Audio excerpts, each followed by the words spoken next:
Welcome back to the channel. The Portland Trail Blazers versus the Sacramento Kings. Overtime. Let's just jump right in and talk about it. You know how we do. If this world were mine. So the Portland Trail Blazers down in Sacramento playing against the Kings. Really good game. Ended up going into overtime. Portland, man, really played well. You really got to tip your hat to the way Portland played because they're shorthanded, of course, and then Malcolm Brogdon gets hurt during the game. Skylar Mays did a really good job and fill in. Of course, he had a few too many turnovers, especially towards the end there. It was a really crucial turnover.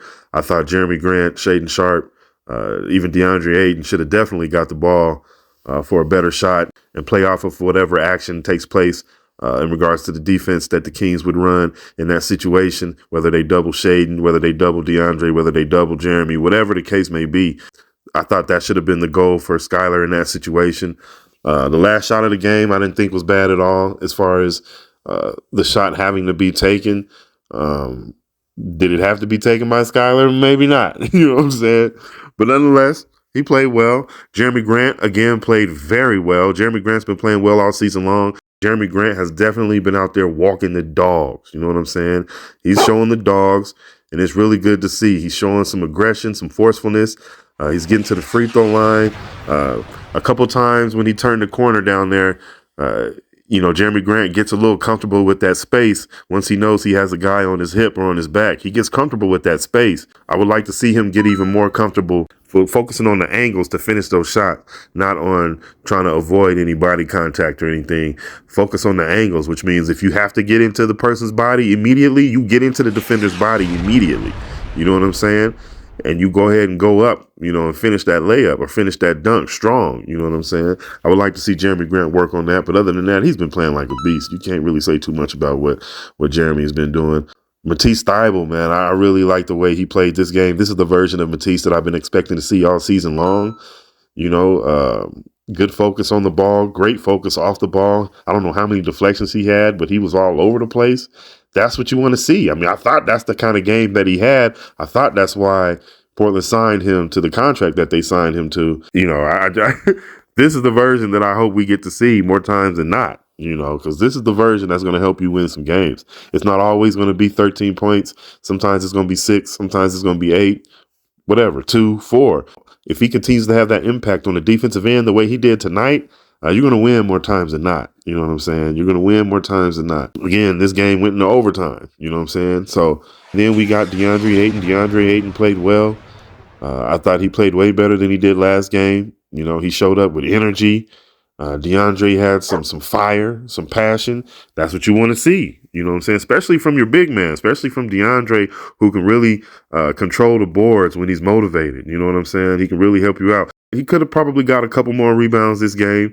The whole team probably could have rebounded better this game. A couple crucial rebounds were really needed when the team played good defense and got some stops. They weren't able to get the rebound. And we saw that happen when Malik Monk missed that shot. Trailblazers weren't able to get the rebound. Shaedon Sharpe, I thought, played very well once again. A couple questionable calls, of course. You know what I'm saying? The referees, oh my gosh, the referees, man, this year have been absurdly terrible. Absurdly terrible. Now, of course, their reasoning and excuse would be the players have created this monster with the flopping and embellishments and the complaining and all of those things. That's why they've been enabled and entitled to be the way that they are. But empowering them to be emotional is not the way to go. Giannis getting ejected was not a good look, not because he's a superstar, just because it was a bogus ejection. The first tech he got was bogus. The next tech he got was bogus as well. Calls in this game with the Trailblazers were extremely questionable. And again, you're always going to have some calls that can go either way here and there. But all the time, you know what I'm saying? And now refs getting emotional because they can't make a good call. And now they just want to call techs, you know what I'm saying, for whatever reason. And those techs now are affecting the gameplay and the outcome of the games. It's ridiculous. It's absolutely ridiculous. But they're being enabled. They're being enabled and they're entitled. You know what I'm saying? But anyway, despite those questionable calls, Shaedon Sharpe played really well. Obviously on that jump shot, he fouled the dude. That one is not in question. But other than that, I thought he was on point as far as he wasn't a step behind. His reactions was good. His decision making was good. Now, there's a couple times he passed up some shots that I know Coach Billups rather he would take, and he'll learn from that. He'll definitely learn from that, especially being who he is and his ability. He's going to have to understand to take those shots, not worry about anything, not worry about missing it or being in his feelings about something that may have happened a couple plays before, a mistake that may have occurred, whatever. You know what I'm saying?